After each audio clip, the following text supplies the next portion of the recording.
Yep. Hi, everybody. I hope you can see me now, hear me now. There's a few dramas setting this up, and I'm just waiting for my mate Vinny at the other end to give me a thumbs up that everything's looking okay. But as yet, that's not happening. How are we going, Vinny?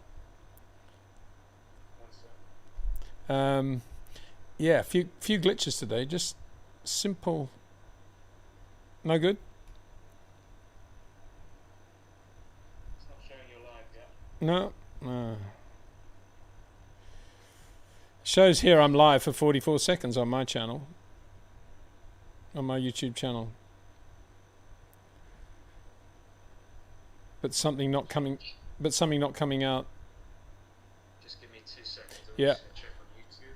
Stay with us. I'm just going to check that this is working okay. I don't think it is, Vinny, because it's saying I've only got one view here, and even I can get more than one view, I think. Oh, you know what? What? You're unlisted. That's Okay.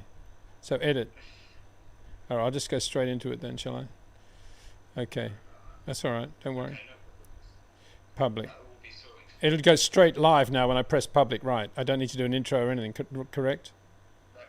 Perfect.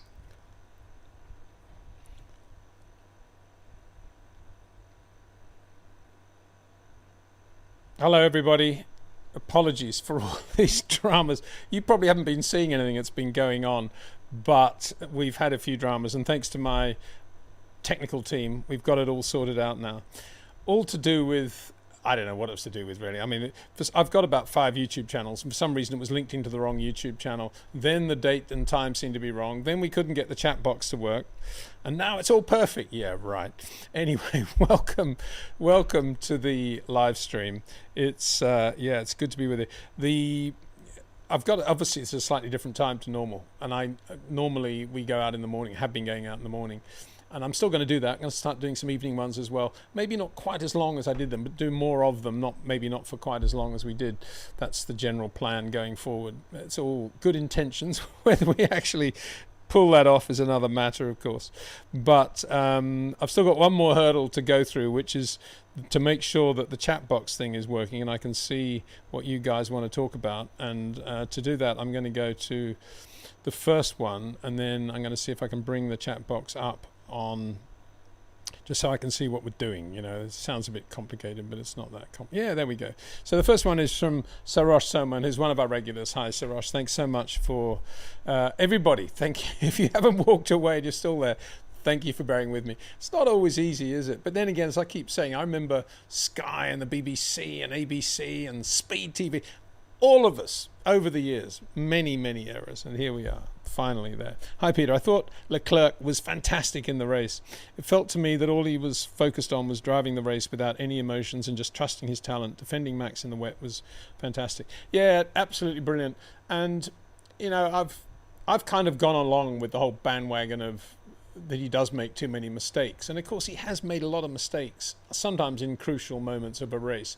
But most of them, majority of them, are when it doesn't really matter. That's not always the case. Hasn't even been the case this year. We've seen some Charles brainstorms, but yeah, you know, that was one of his best drives, and I agree with you 100%. I mean, as it turned out, to have good top speed and to be able to but run the car well through sector 2 was the way to drive that Grand Prix with the weather conditions we had. So it was always going to be difficult for Max. He was sort of, I don't know, he was 10 clicks down on the straight. He never even got within DRS zone range once. But Charles had plenty of opportunity, if that's the right word, to make lots of mistakes in sector 2 because it wasn't bone dry for quite a long time. And he didn't make any, really, did he? We saw one lock-up, I think, into the chicane, was it? Yeah, I think so. And that was about it. Head down, just a superb drive. As we know Charles can do, he's that good. And it just brings me back to the original point I made, which was that Ferrari last year had a great driver pairing, and Charles was getting better, Carlos was getting better. Their problem was not drivers. Their problem, as I've been saying all along, was the car. And it still is the car if you want to look at where they are relative to McLaren. But John Alcon above Freddie Vasseur, although Freddie should never agree to a team principal contract unless he had control over the driver selection, insisted, I guess, on having Lewis. And Lewis is a great guy, great driver, great champion, and nobody's ever going to say no to Lewis Hamilton, except that you had to say the priority is not drivers at the moment. The priority is the car. And, Charles just does what he does. It was just a shame it was really rewarded with third place in a way. But yeah, to beat Max, Max was right there often in Sector 2. Great job. And, he was superb. So thanks for that. I think you got another question there, Sarosh. Hi, Peter. I enjoyed the race when it's wet since there's no DRS, and they should have started the race when it was fully wet. Felt a bit sad for Max since he has set his car anticipating this condition. Yeah, I did too. And I know you got another question coming up. Sad is the right word, but I think it was just one thing led to another. I think Red Bull, after Silverstone, when the car was quite patently useless, as it was the last year, I think, as well, wasn't it? When it was sticky and wet. And then he picked up a lot of pace later on. They were just panicked into thinking, we don't want to be in that situation again. We got to give Max a car that's got grip in Sector 2. And so they cranked on the wing. And I've just said to Cameron on Monday when we chatted, and this is not in any way to criticise the thinking of we're learning from Silverstone, we don't want to make a mistake. I'm not talking about that at all.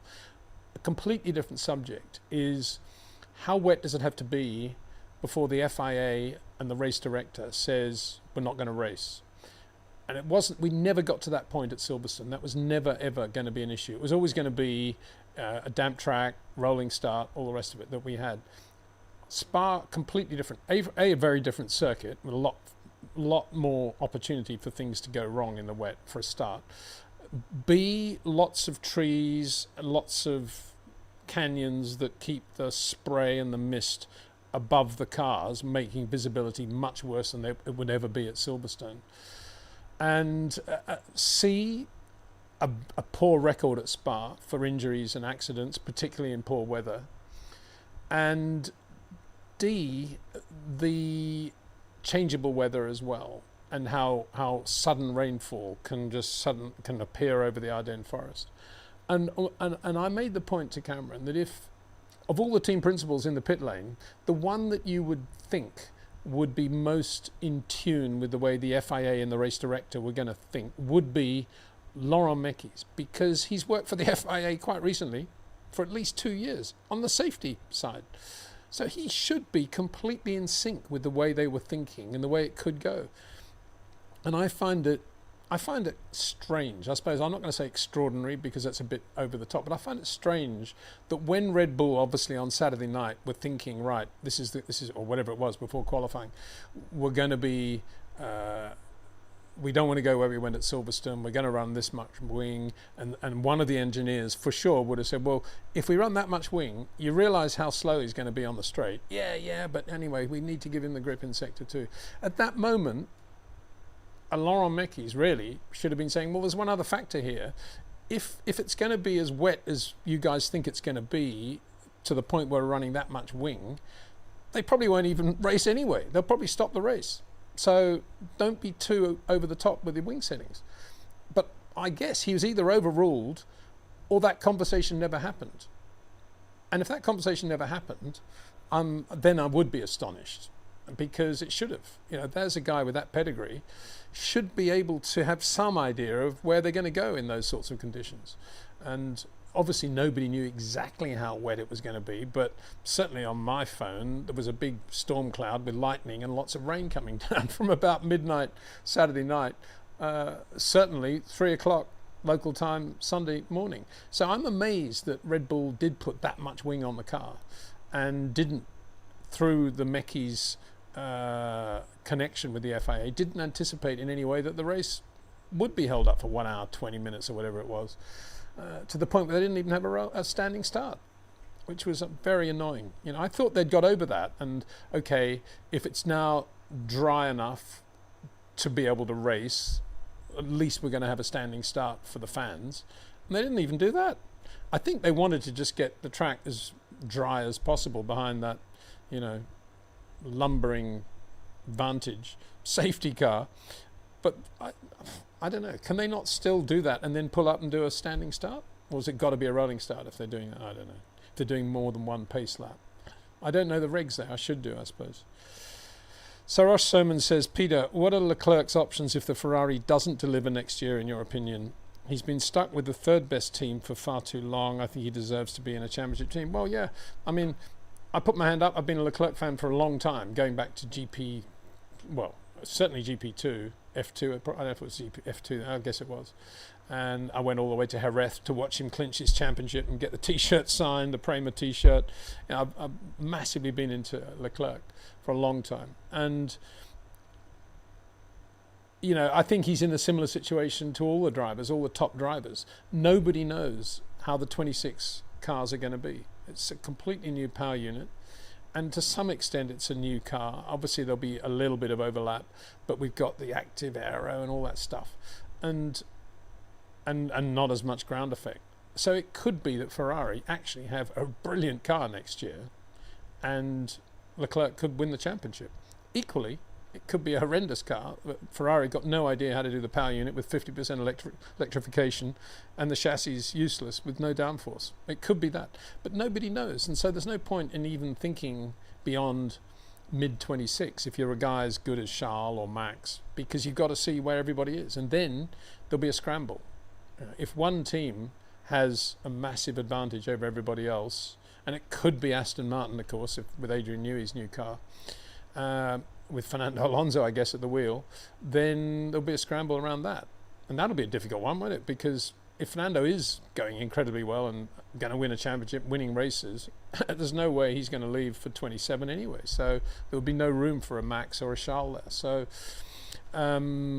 So then, you know, you're just looking into the future and thinking, let's wait and see. That's all you can do. I mean, I would imagine Mercedes are going to have a really good power unit, but then again, they've got a pretty good one now, and they're getting blown away by McLaren, one of their customers. I would imagine Ferrari will be okay with the power unit, probably not as good as Mercedes out of the box, I would imagine. I'm just guessing. And I guess Honda will do a really good job with Adrian, who knows all the Honda people really well. And you got Andy Cowell there as well at Aston Martin, and he was the man behind the whole Mercedes powertrain thing anyway, you know, in England. So they're going to have a great engine for sure. And we'll see. All you can say is let's wait and see how it goes. Lou Sequoia, hi Peter. It's only me thinking that it's not right for reporters to invade a driver with questions while he's going to his race car when he should keep his concentration to himself. Thank you. Yeah, I think you're right. I mean, I used to do that grid walk live for Speed TV, and I wasn't afraid to go up to a Bernie or a Ron Dennis or any of that lot. But if it was a driver, I always checked with them beforehand, well beforehand, like an hour before the race, if it would be okay to come up and just do a couple of things. And they would often say, "No, not this race," or "Yeah, but if I change my mind at the last minute, don't be surprised." But I always cleared it with them, and I think that's important to do. I think they probably still do that today. Maybe they don't. I don't know.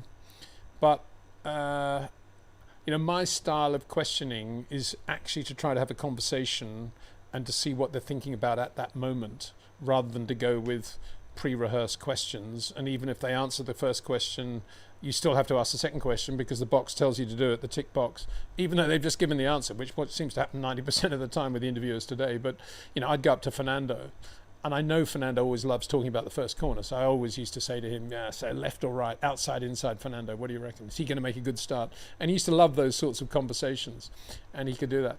But I never got Kimi to talk to me on the grid, ever. To the point where I think it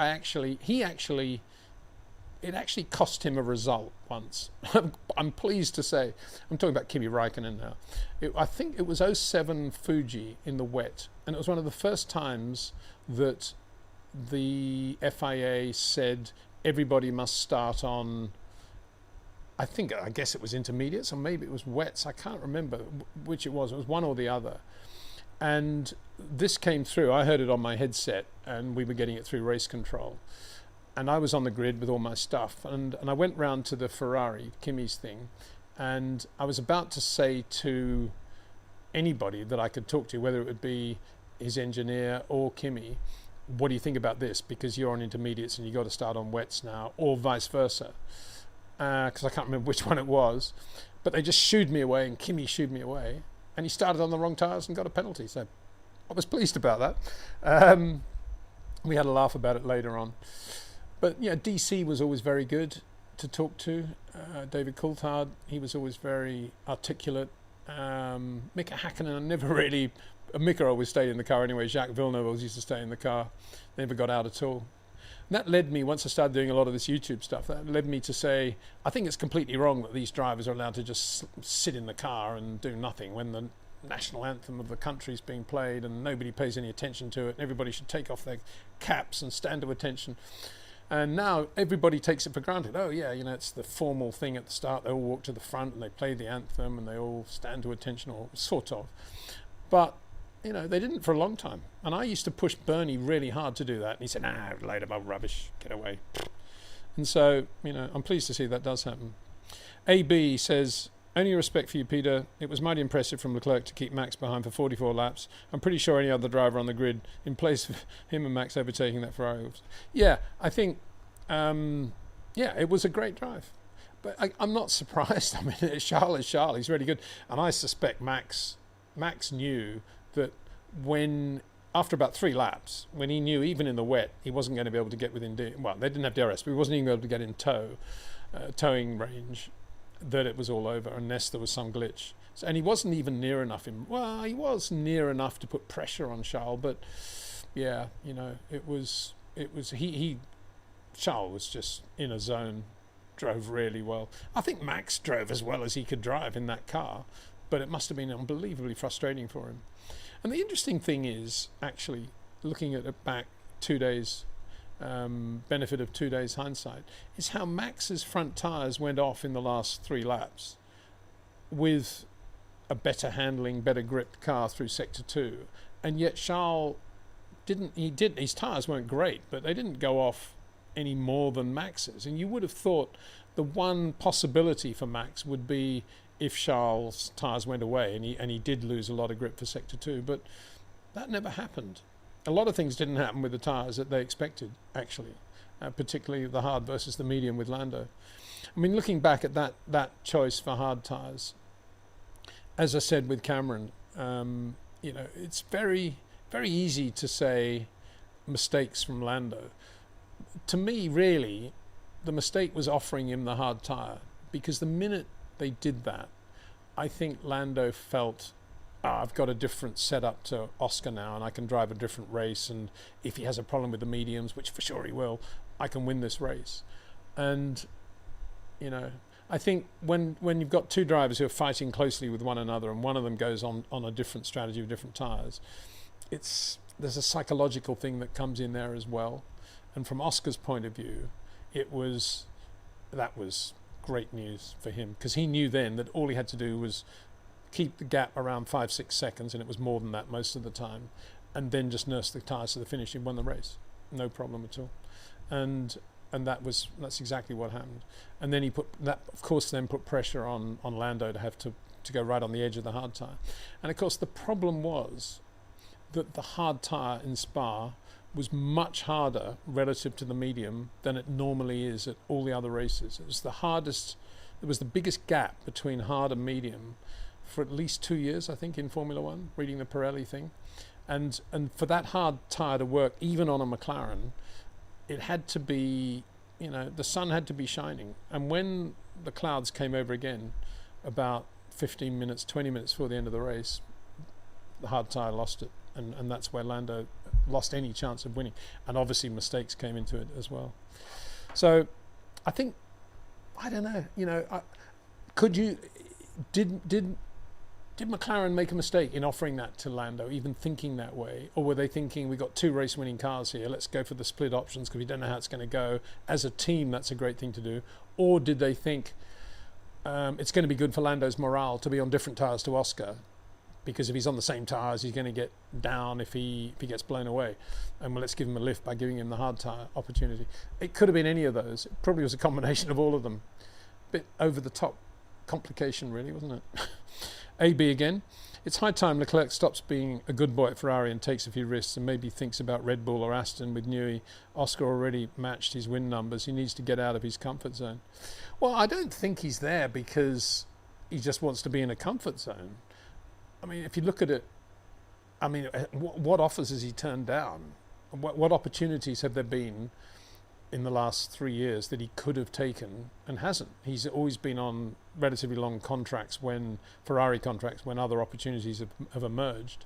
Of course he sits there thinking, yeah, I've been around longer, I'm a better driver than Oscar Piastri, whatever he thinks. He doesn't think that way, but he thinks he's as good as anybody, if not better than anybody in the world. Otherwise he wouldn't be Charles Leclerc. He wouldn't be a racing driver. So he thinks, yeah, if Ferrari continue like this, I've got to get to a better team. But like I said, I think he'll see what happens in 26, and then he'll be hot property for 27. If Ferrari have a bad car in 26, believe me, he will get some offers in 27. Whether he'll ever find his way to Aston Martin, I don't know, because I think at the moment Adrian is pretty locked into wanting to keep Fernando, which is great for Fernando, and I think, you know, that'll probably go on for 2 years now. I can't see Fernando not doing unbelievably well in a Adrian Newey Aston Martin next year, unless Adrian completely drops the ball. And you know, I suppose he's capable of that. He's not 34 years old anymore, but that doesn't mean anything, does it? He's even more experienced than ever. And if that's, you know, Fernando wins a championship next year for Aston Martin, why wouldn't he race in 27 for them? So where would Charles then go that might be better than Ferrari? If Ferrari have a terrible car next year, obviously Mercedes would be better. Obviously Red Bull would be better. Obviously McLaren would be better. Red Bull might have an opportunity for him. Equally, Mercedes might as well. Yeah, but you're right. You know, it'd be lovely to see him in a proper team. I was going to say it's not quite correct, is it? I mean, Ferrari's a great team, but you know, what they need is a car at Ferrari. AB says, I sincerely believe you should be in the paddock and asking the right questions to the drivers so that the fans know more. Thank you very much. The standard of journalism and questions asked is very poor.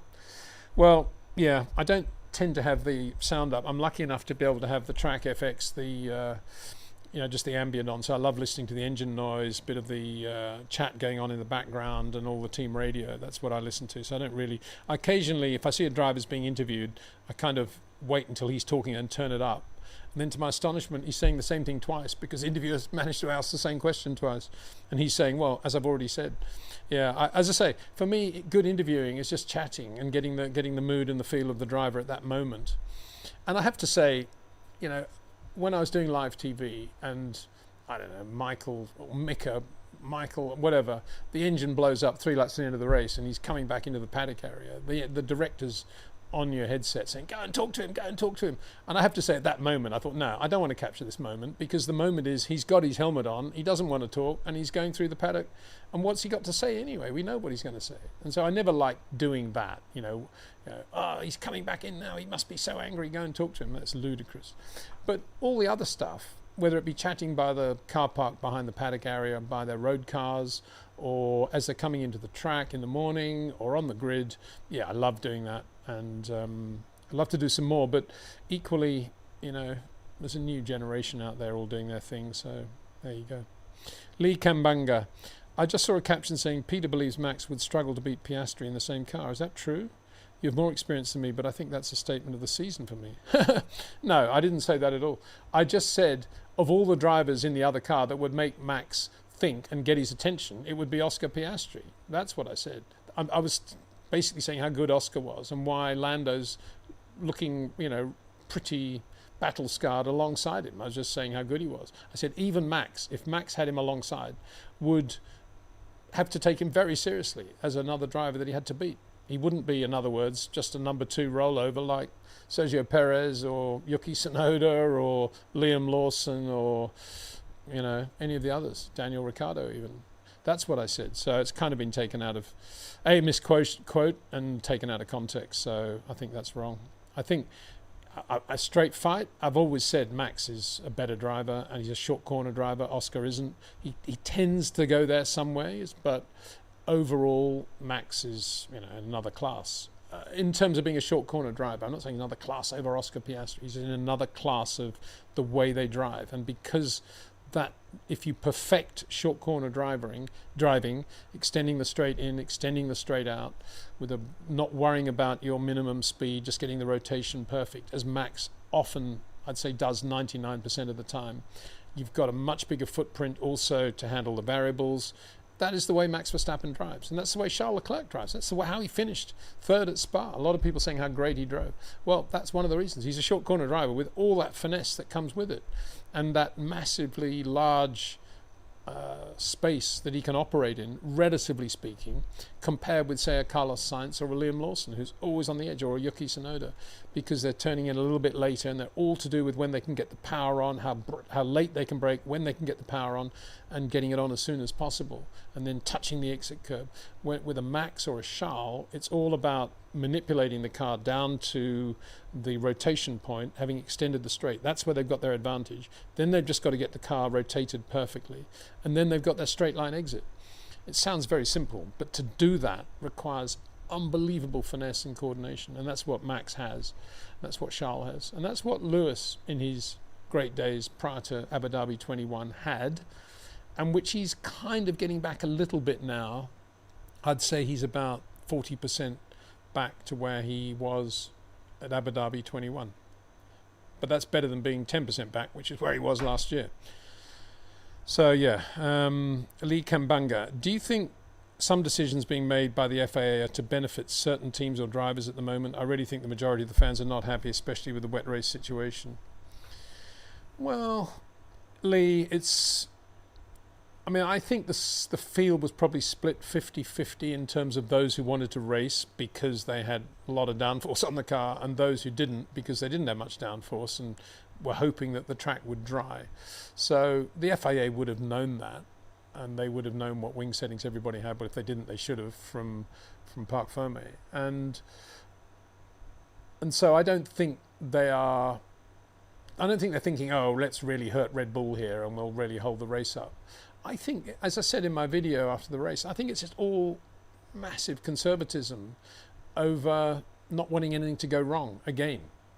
And almost going back the other way now, much too conservative, because the fail-safe way to run the Belgian Grand Prix on Sunday was to wait until the sun came out and then put the race on, which the fans, I don't think, wanted. I certainly didn't want. I don't think you did either. We wanted a wet race. We all love wet Formula One races. It's what, to some extent, Formula One is all about.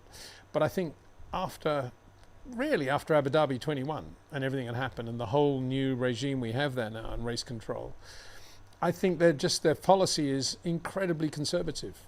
When in doubt, take the conservative decision. And that's what we're seeing at the moment. That's why I said what I said in the video afterwards. I'm not saying they should have started at that moment, but I think they could have started 20-25 minutes later, and I think whatever they did, it should have been a standing start as well. So it's like politics, it's like life, isn't it? That one horrendous thing happens and then everybody goes the other way, to the other extreme, and there's never a happy medium, and it's always boom, boom, boom. And part of the problem is that we're not very good as human beings of anticipating problems before they happen, particularly in motor racing. We tend to let it happen and then we react, and generally we overreact. And that's what we saw at Spa, in my opinion. And as I said to Cam, Jackie Ickx, winner of that 68 French Grand Prix in his first year in Formula One, driving for Ferrari, wet race, disappears into the distance. One of the great wet wins of all time in Formula One. And he's the guy with the checkered flag at Spa on Sunday, thinking, I thought it was supposed to be a wet race. What's happened to these guys? Don't they race in the wet anymore?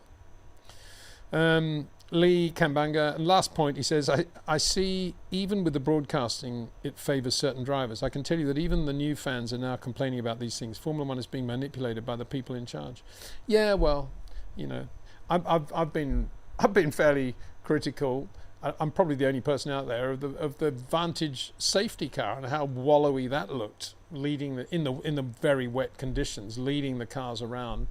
And I said, for the look for Formula One should be something like a GT3 RS Porsche at the front there as a proper safety car.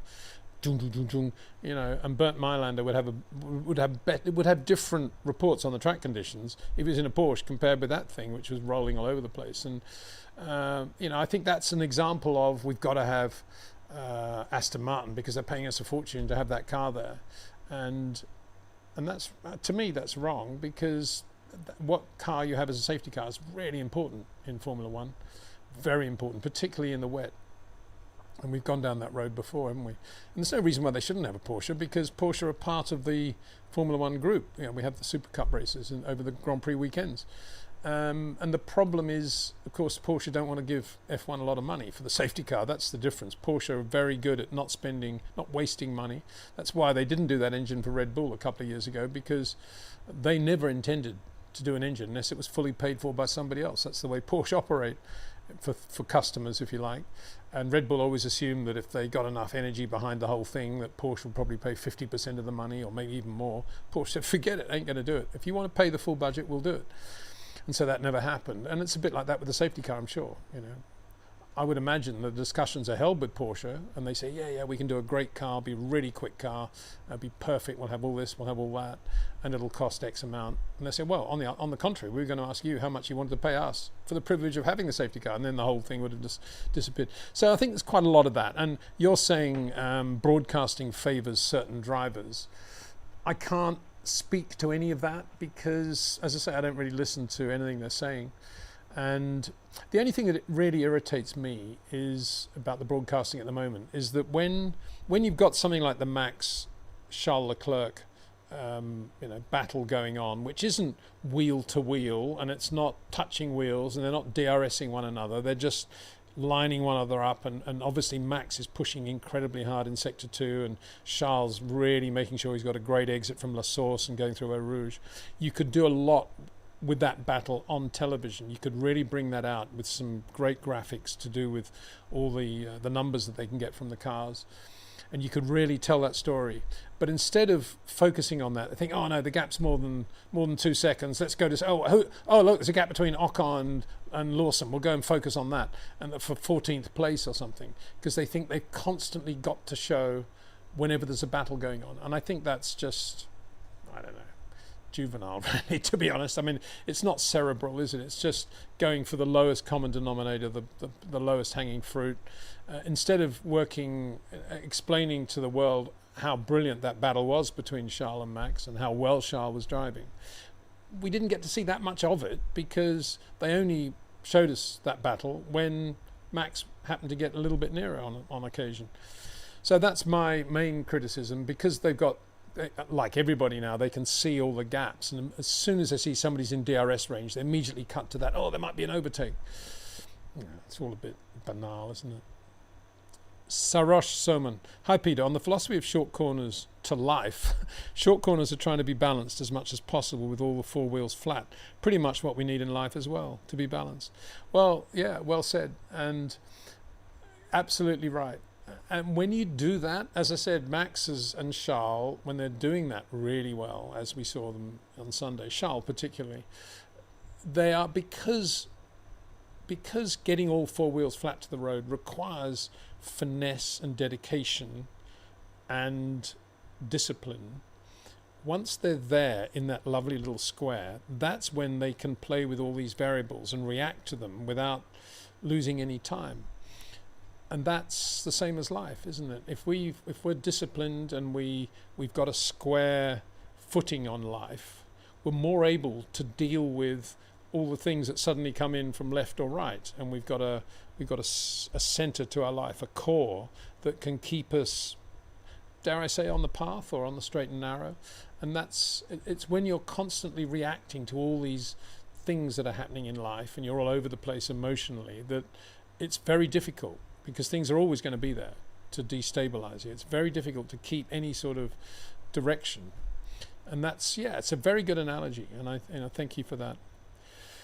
AB, Peter, we loved your interview with Lewis back in the day. It's such an insightful interview. I wish you could take more interviews of current drivers, at least Oscar, as he's a fellow Aussie, and helping him. Well, he doesn't need any help from me, that's for sure. He's got Mark Webber there, who's just as good a man as any you could have around his shoulder. And but yeah, no, I'm sure he's a great guy to talk to and to hang out with. And I just love his one-liners, really. You know, yeah, it's a bit busy up there. Is that what he said? Yeah, a bit busy through Eau Rouge. And, everything you need to say. He reminds me so much, actually, of Frank Gardner, who was the same, another Aussie, just one-liners, and said everything you need to say about the entire race weekend. He could sum it up in 3 words. And Oscar can do that. And that's how he's a great guy. And, yeah. No, I think, you know, because of Netflix, because of the way it is, because the teams have got all these media hubs of their own that they control, whether it be video, social media, I'd say the days of being able to actually talk to Grand Prix drivers in a proper conversation are over, really. I don't think you can do it in the way that I was lucky enough to be able to talk to, even to Michael, you know, but even before that, obviously, you know, drivers like Nicky or Mario, Ronnie Peterson, even Jim Clark. When I was I don't know how high, talking to Jimmy for 20 minutes at the airport in Sydney. Can you imagine today if, I don't know, if Max Verstappen was arriving at an airport at any given country where he'd been racing or leaving, and a kid was there in the airport, that Max would say, oh, come and have a coffee and come and have a drink or a Coke or whatever, and sit down and chat to him for 20 minutes. He probably does actually know Max, but that's what Jim Clark did for me. And because he recognised me from the previous couple of years, I'd always been out there doing what I could. And so, yeah, I've been very lucky. And Lewis, I've always found to be a really cool guy to talk to. But we tend, as I said before, we tend to end up talking about things like Formula 3, Macau, karting, and, you know, maybe a few other things as well. But he's just a racer as well. I never talked to him about any of his other stuff. Don't know anything about it, really. Don't understand any of it. Aaron Lee, another regular. Hi, Aaron. Aside from sponsorship deals, is there any reason to have a safety car now that steering wheel displays can show the delta time drivers have to follow in SC, VSC conditions? In other words, couldn't both SC and VSC be virtual now? Would your drivers need the physical visual reference for the safety car? No, of course they don't. And they could be completely visual, and we don't even need the safety car apart from, what do we need the safety car for? I'm trying to think. Oh, lots of money from Aston Martin. Because the virtual safety car does everything, I think, doesn't it? Or I'm missing something here. And the reason we don't have the virtual safety car for everything is because F1, back in the Bernie days, thought, incorrectly in my view, that one of the reasons IndyCar was going quite well was because they had the pace car, and when the race was boring they could just bunch up the race and have another restart. That's when Nigel was doing it in 93 and 93, 94. And so that's why Bernie introduced what he then called a safety car, because he didn't want it to be called a pace car because it looked as if it would be copying America. And we've had it ever since, and I still think that is at the back of the TV directors' minds. And if the collective TV networks that spend a fortune on Formula One met with Liberty stroke the FIA about, and the subject was safety cars, do we want them? I think most of the TV companies would say, yeah, we want them, because if the race is boring, exactly what Bernie said, it would bunch up the field. That's why we don't need them at all, because we can do everything virtually, as you say. And virtual safety car is a really good thing. And it's a much fairer thing because it keeps the gap you've earned. So, and you say, well, what about when they have to come down through the pit lane, for example? They need the safety car then. Well, do they? I mean, they're so used to the speed limit thing in the pit lane, and the whole thing can be controlled, as you say, virtually. Why wouldn't they do that? The only reason is, A, it's money. The safety car is the thing they can go out and sell, and they make a fortune, as I've been saying earlier, from it. And B, it is this very cheap way of bunching up the field and having a sprint to the finish. You know, if we'd had a virtual safety car at Abu Dhabi 21, guess who'd be world champion? So instead of the safety car. So I mean, so that's a good point. Am I missing something here? That if the lapped cars unlap themselves, could they do that if we're in a VSC rather than a safety car situation? Maybe not. Maybe not. I don't know. Maybe not. My brain actually is not big enough to answer that, to think that through without having a bit more time to think about it. Maybe that's the only time that you would need a safety car. I need to ask somebody about that. Somebody with a time-keeping type brain. Sujith, hello Peter. Oscar's consistently reminded me of Charles's run to victory in Monza last year. Yet more evidence that Oscar is in never-ending quest of learning and developing, like Max, pure class. Yeah, well, you've said it. That was a brilliant drive, wasn't it? And it all happened in the first lap. Boom, straight past Lando. End of story. I wonder what Lando was. Oh, I know what Lando was thinking. What the hell's happened to my engine? That's what he did say on the radio. I said, "Where's the pack?" or whatever he said. So, I don't know. I think, yeah, he's good. I mean, obviously, every time Lando wins, a lot of people think, "Oh, maybe Lando's going to win it after all." And every time Oscar wins a race, "Oh, maybe Oscar's going to be unbeatable now." So, still quite a lot of races to go. Anything can happen. But, it was funny that one of the things with these interviewers, they always have to finish the interview by saying, "So how do you think you're going to go in Hungary?" And I mean, to me, that's a banal question as well, because what's the driver going to say? He's never going to say, "Well, to be honest with you, I don't like the circuit, the car's rubbish, and I don't think we'll be quick at all." He's never going to say that, is he? So he's always going to say, "Oh yeah, really looking forward to Hungary, hope we go well, got upgrades, blah, blah, blah," whatever they're going to say, they always say it. But with Lando, when they got the subject onto Hungary, he said, "Oh yeah, one of my favourite circuits, really love it there." I'm thinking, isn't that the place where he gave the win to Oscar Piastri? I can't imagine that he loves that place. Anyway, to each their own. That would be like, "Oh yeah, that was the restaurant where I had that horrendous, food poisoning. I don't want to go there again." Isn't that what you'd be thinking about Hungary now? Anyway. Sujith again. Not long ago you stated WEC, the World Endurance Championship, can't be judged because of the amateur drivers. I must say the amateur drivers are only in GT3. Only pro factory drivers are eligible for Hypercar, Gold, Platinum. Yeah, no, you're right. I just don't like the way it's... I mean, we've got all these factory teams in there with these hypercars. Yeah, I give you all that, granted. But I don't like the speed differential of a factory hypercar coming up to lap a GT3 car driven by an amateur in the wet. I don't like that. I don't think that's motor racing. And that's the reason, one of the reasons Jim Clark didn't do Le Mans after 1961. And I think speed differential, as those who know me well through this channel, is the thing I fear the most. Accidents on the straight, somebody doing something stupid on the straight, and another car hitting it and having a massive accident, because on the straight there's less runoff area, there's no runoff area usually, and the accident's at very high speed, and usually there's airborne elements as well. And so I just cringe at the thought of amateur drivers in GT3s on the same racetrack as hypercar drivers. That's what I mean by that. So, and that's what I don't like about it. Oscar Beckalou. Hi Peter, what is the secret to being great in the wet? What do drivers like Max, Fernando and Lewis do differently to the others? Also, what are the standout performances in history? Well, there are lots, aren't there?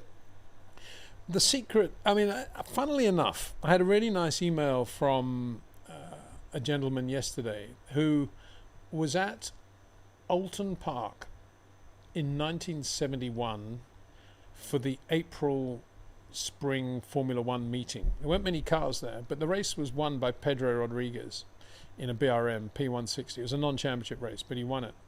Not many people remember that Formula One win for Pedro. And he then asked me, he said, he was actually watching at Lodge Corner, the right-hander that then leads with the downhill section afterwards. And he said, I was amazed at how wide Pedro's turn-in was for that corner, how wide he was coming into it. It was dry. And he said, does that mean he wasn't a short corner driver? And I replied, well, my memory of Pedro was that he was not a short corner driver. He was definitely sort of Carlos Sainz-y, but maybe with a little bit more finesse even than Carlos Sainz. And I'll tell you why. Because the one thing that Pedro was absolutely brilliant at, like Sergio Perez, was power application and linear power application relative to the load that he had to put through the loaded rear coming out of a corner. He never overloaded the rears. He was really good on that. And that's why he was so good in the wet. And that is a very, very important part of the wet driver's vernacular, being incredibly good on power application. It's not the only thing. And Pedro was in an era when dare I say, bravery. I think we got to say it with the Rodriguez brothers, both Ricardo and Pedro. Fearless, wet weather driving, not worrying about going down the outside of Jackie X in a Ferrari around the outside of Paddock Bend in a 917 Porsche, knowing that he's got the car control to hold it. But more importantly, not blowing it then by getting on the power too abruptly and having one of these, which, in my opinion, is what Joe Siffert had more than Pedro. But Joe Siffert was a little bit more spiky with his throttle application, whereas Pedro was much more svelte with the throttle. Brian Redmond too, another great racing driver, massively underrated, very good. So yeah, great wet weather races. I mean, there are so many that one can talk about. Everybody, I mean, as far as Jackie Stewart, 68 German Grand Prix, when he won that in the clouds and the mist and the rain by I don't know how much. But he also won the Dutch Grand Prix that year in the wet. That was another very good win for him. And the ring, he had his hand in a plaster cast because he'd broken his wrist in a Formula 2 race. The Dutch Grand Prix was slightly different, but interestingly in that race, Pedro Rodriguez was really good in the wet. Not many people noticed it, 68 Dutch Grand Prix. Pedro was also really good in the wet in the 68 Longford Tasman International race. Again, remembered for Piers Courage winning in the wet in a Formula 2 McLaren because he had quite thin Formula 2 Dunlop tyres on the car. But Pedro had wider Dunlops on the BRM. From memory, he was second in that race. He was really good. You know, Jim Clark had finished way down, as did Graham Hill. Fast ends were undrivable, but the Dunlops were wider on the BRM, but Pedro still made good use of them. John Surtees, 66 Belgian Grand Prix, classic wet weather win. It wasn't wet on the opening lap. 4 or 5 cars went off when the rain hit them at Blanchimont on the opening lap, but Surtees then won in the wet in the 66 Belgian Grand Prix. Jim Clark won twice in the wet at Spa, 63 and 65. 63, one of his greatest drives because the Lotus 25 was jumping out of top gear and he had to hold it one hand on the gear lever going into the master kink and hold the steering wheel with one hand. But guess what? He had to change his position on the hand because as he went through the master kink, the back end slid out and he had to be ready with the opposite lock with one hand. So he had to have the hand in a position to be comfortably able to handle the opposite lock while he was holding it in gear at the same time. 65, it was so wet at the end that Jimmy slowed almost to a walking pace. The rain was hitting the road and then bouncing up sort of a foot, 12 inches. It was so bad. And Jimmy slowed right down, and he explained afterwards that he did that not because that was the safest way to finish the race, but because he was concerned about Jackie Stewart, the young Scottish rookie behind him in the BRM, who was kind of catching him a little bit, and Jimmy was, every time Jackie went a bit quicker, Jimmy went a bit quicker.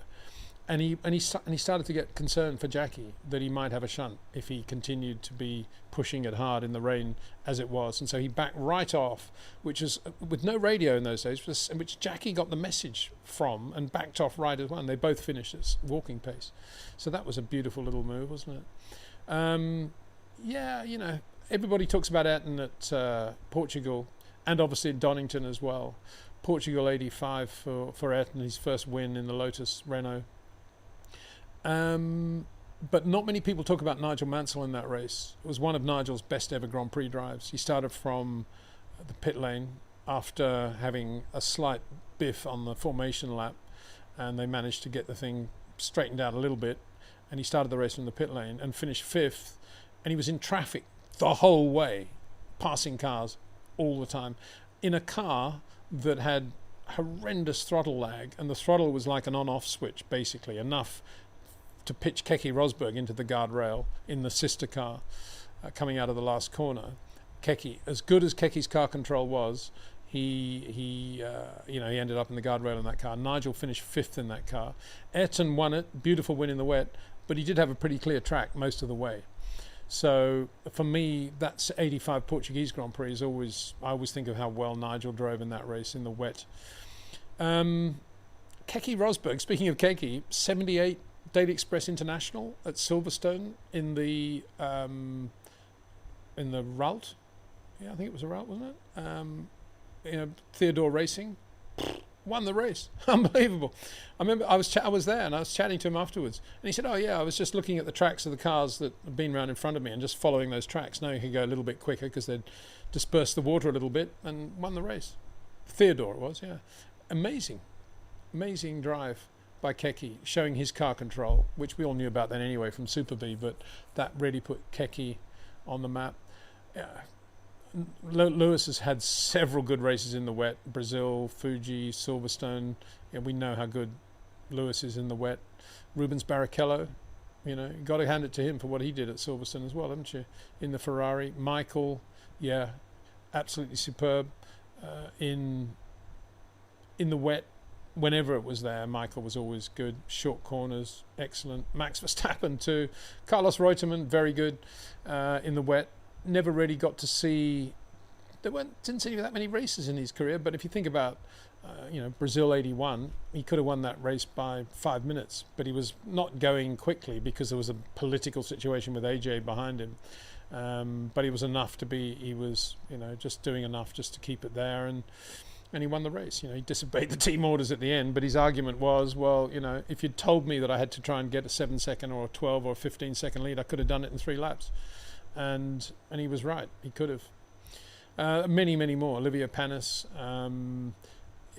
I've always liked to think that Carlos Sainz is a wet weather driver, a great wet weather driver. But let's get him in a great car in the wet and really let him do it.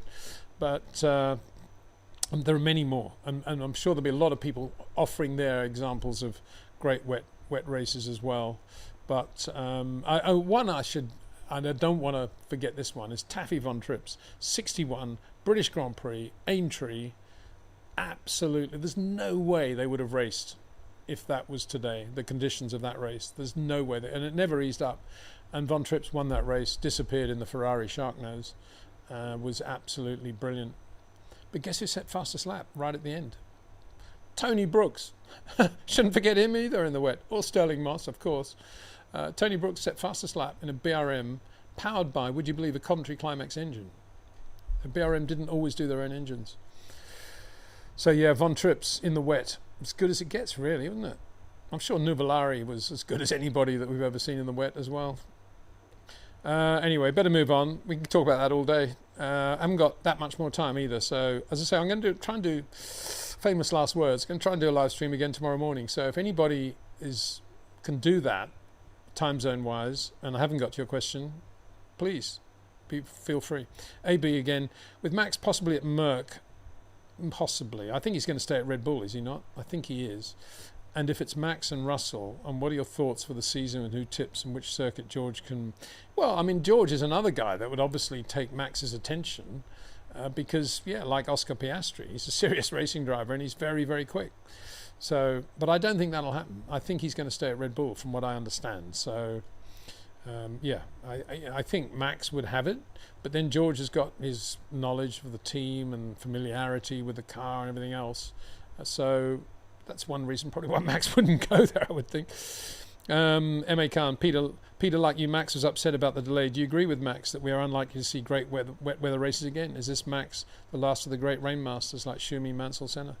Yeah, I do. As I said, I think going back to this imaginary discussion that should have taken place at Red Bull before they were deciding what wing to put on Max's car, Laurent Mekies should have been saying, look, if you guys want to put in so much wing to this car to the point where he's going to be ridiculously slow in a straight line if it's anything other than super wet, bear in mind that if it is super wet, the FIA probably won't run the race.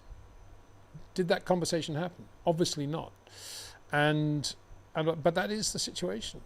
I mean, it was the thin end of the wedge when they decided to hold it up for as long as they did, but then the wedge became much wider when they decided not to have the standing start either.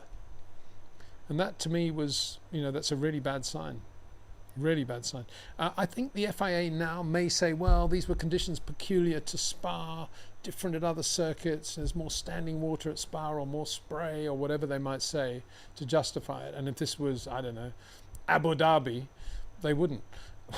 Actually, thinking about it, if it did rain that hard at Abu Dhabi, it'd probably be horrendous standing water as well, because they probably never built the circuit for rain anyway, rain drainage. So yeah, I do. I think it's the end of great wet weather racing. As I say, you've got Jackie X there, who put in one of the greatest wet weather drives of all time, putting a checkered flag out to a dry Belgian Grand Prix. Odd. Hi Peter, this is Fuzzy22. Do you think the years of Red Bull becoming like Alpine are upon us? It seems the corporate structure has ruined the team and made everyone leave since the death of the head Red Bull guy, Dietrich Mateschitz. Yeah, we were talking about this. I was talking about this with Cameron on the chat show with him, that,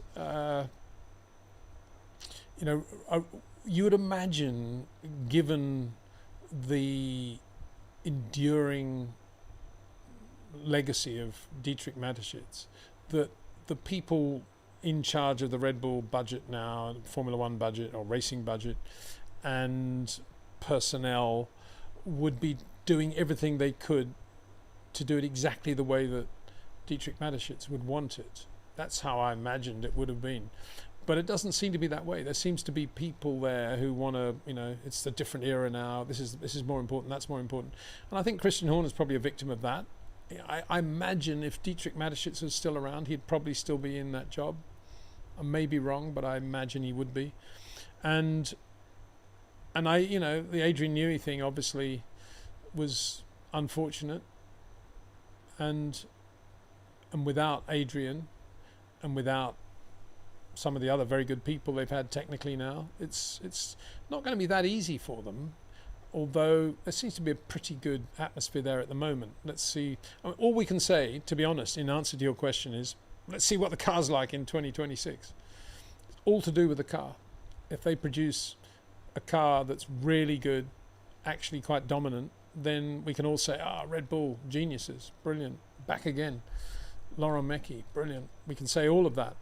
But until we know what that car's like, then not much more we can say, except that they don't have the building blocks that McLaren have now got to get to the 26 car, because their knowledge and their building block on which they currently stand isn't as effective as the McLaren one. And that's why one quick car usually engenders another. And Red Bull kind of lost the plot with, dare I say it, with Adrian leaving. So there you go. M.A. Khan, Peter, I'm amazed how you predict outcomes. You said Russell was a problem for Lewis, Oscar for Norris, and Lewis would struggle versus Leclerc. In 25, you said Max was a special talent. What's your secret? Well, it's very kind of you to say that, M.A. Khan. I'm not sure many people would agree with that, but it's very kind of you to say that. And all I can say is that from the minute I was flag marshalling at Warwick Farm and watching different drivers coming out of Creek Corner into the S's, I was fascinated at the different approaches to Creek Corner, the hairpin, and how they would exit and what they would do into the S's and how much road they were using.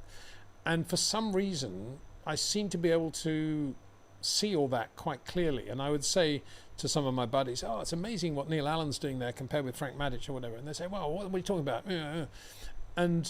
But I always could. And when I first saw Jim Clark drive from that place, I just saw this Lotus 49 floating out of the corner as if it was just on a piece of string, but it was sliding, and Jimmy was correcting it, but you couldn't see the corrections. It was the most incredible thing I'd ever seen. And of course, what I was actually seeing was Jimmy's short corner. He's got the car rotated, and he was basically just driving to an exit point. And then I was very lucky to befriend Carlos Reutemann very early in his career, and we started to talk a lot about Jim Clark and what I'd seen, and he started to say to me, yeah, this is the way to drive. And we'd talk a lot about that. The phrase short corners, which was a Rob Wilson phrase, great phrase, was not used then, but in Carlos's way of speaking, he always used to say, I like to see the exit of the corner before I'm turning into the corner. That's how he would describe it, and that's exactly what he meant, short corner.